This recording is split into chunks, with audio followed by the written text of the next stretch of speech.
ВМРО ДПМН Делчево напрес изнесоа неколку прашања за градоначалникот на Делчево Горан Трајковски во однос на набавките и расходите на опремата која е потребна на општината и неисплатените плати на пожарникарните единици.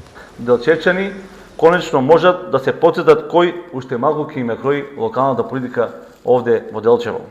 Горан Трајковски очигледно е дека како градоначалник не правиш разлика помеѓу расходувана опрема стара над 10 години и нова која ветуваше дека ќе им ја набавиш на нашите пожарникари. Не им вршат работа на пожарникарите, кои се уште не се ги добиле платите и надовестоците кои им следуваат законски, кои и покрај пресудите на судот се уште продолжуваат да бидат пожарникари од втор ред.